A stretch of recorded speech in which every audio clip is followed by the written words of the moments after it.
What's going on, guys? Welcome back into the channel. In today's video, I wanted to give you a quick guide to MLB The Show 22 settings that you're going to need to change basically as soon as you get into the game. These are things that you're definitely going to want to adjust because the game sets them to an odd standard for you in most situations. So let's go ahead and dive right into it, starting off with batting and base running. There are a couple of interesting things here that you guys are going to want to change. The first thing that I want to talk about quickly is your hitting interface, and we've talked about this in the past. Most people, I think, by now know the difference between timing, zone hitting, and directional hitting. I'm going to be honest with you guys this year. To make it simpler on myself, I am simply switching to timing only. And I know that that sounds a little bit cheesy, and to be honest with you, in the past I've said, you know, you're playing on easy mode if you play on directional or timing, but with how many issues I've had in the past and in this game itself with just hitting balls to where they shouldn't be hit, you know, directly to defenders and flying out constantly and never getting the hits that I'm you know, wanting to see within the game. For my skill level, I'm going to switch it to timing to allow the player ratings to mostly take over and allow that to influence where the ball is going to go. So you guys might want to do the same thing. If you're looking for just a generally fun experience on the game and you're not that great at it like me, then you may want to switch away from the zone hitting PCI. This is the one that's going to be more realistic for you because you can place the PCI, you can move your bat around essentially and choose where you're swinging the bat, but nonetheless, that is going to be a more difficult way to play the game. And so for my perspective, especially while streaming and recording while I'm trying to play, I'm just switching it to directional or timing and going from there because it'll be a more enjoyable experience.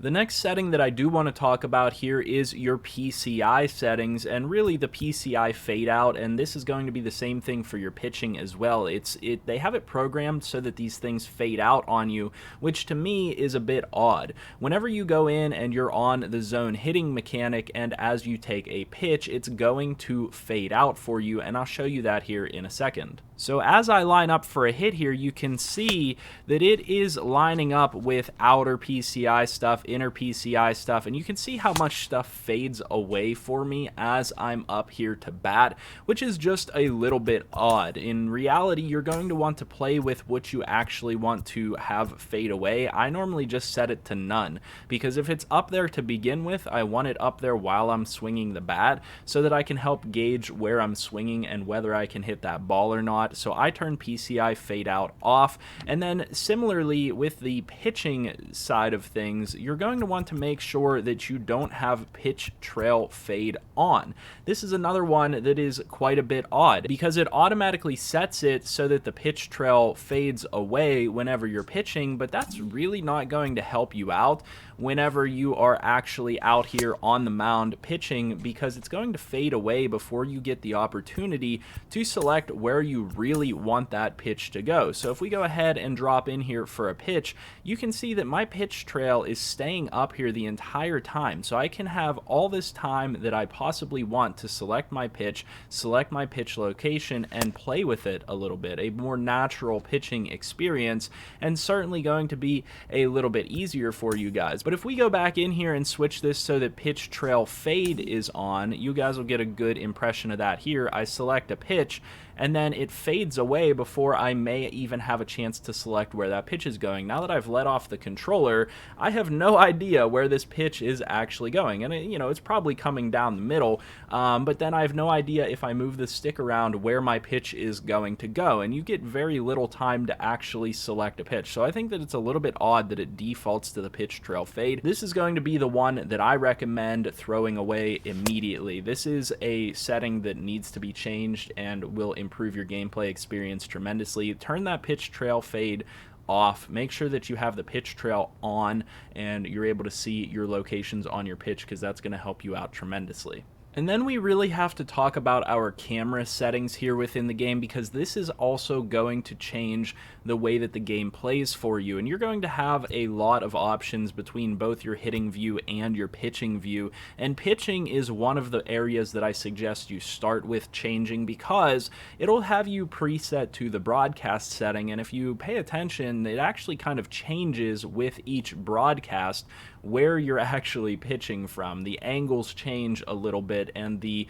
pitch trails and things like that look different from broadcast setting to broadcast setting. So you may go from one game pitching a certain way to pitching a different view in another game, which is a little bit odd and can be a little bit jarring, especially if you get in a rhythm with a pitcher and you know which way their pitches work, and then all of a sudden you're looking from a different camera angle. So I recommend that you guys pick a specific camera angle that is not the broadcast angle. You know, pitcher offset is a good one. Pitcher center is a potential one if you want to be centered on the plate.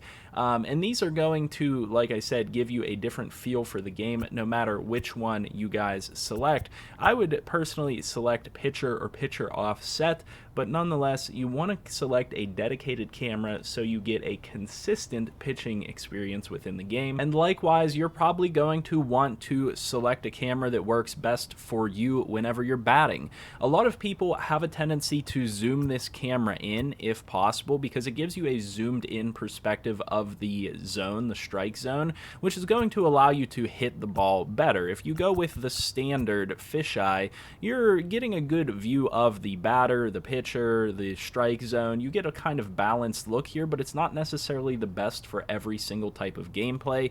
I do generally play on fisheye or fisheye 2, but a lot of people will play on the zoomed in hitting view and things like that, but you do definitely want to consider switching what your hitting view is. Now, this will generally stay consistent from game to game. I have not seen a single setting here that will change the hitting view from one game to another based on the broadcast style, but like I said, the pitcher one you definitely want to focus on because it can be jarring if it is switching around your pitching view. You want to select a dedicated one so that you can get into a consistent rhythm and you have a consistent product as you play through the game. And then the final setting that I really want to recommend you guys review whenever you start up the game this year is your throw canceling setting for fielding. This is a setting that I've had issues with in the past. It is nice to be able to cancel your throws. So let's say, for example, I'm playing on button accuracy with the throw meter on, and I want to throw it to third base, and I hold down the third base button and I try to throw it that direction, and I decide all of a sudden at the last second I want to throw to another base. I can press another button and get that throw canceled and then throw to a different location.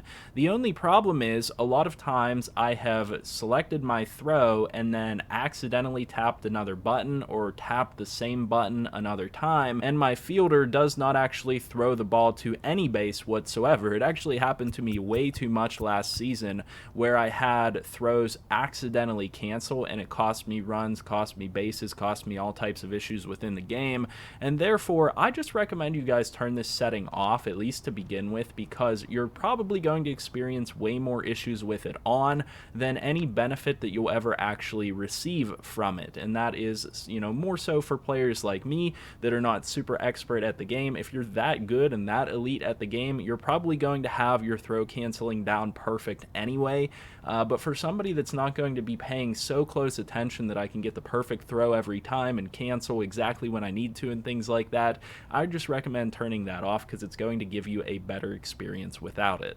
And that's it, guys. Those are my recommended setting changes for MLB The Show 22. At least a couple of settings that I feel you guys should review heading into this game whenever you start it up this year, because it will help you get the most consistent and most enjoyable experience out of this game if you at least take a look at those settings and decide what you want them to be on from the beginning, rather than getting, you know, partway into the game and finding out that you don't like something specific, and then, you know, you change that, and then you find you don't like something else and you change that. This is a consolidated list of things that you're likely to not like as the base settings, and you can change them to be whatever you want them to be. So if you guys enjoyed this video, if you found it helpful in any way, make sure you leave a like down below, comment down below as well, subscribe to the channel for more MLB content, and as always, I hope that you guys have a good one, and I'll see you guys in the next video.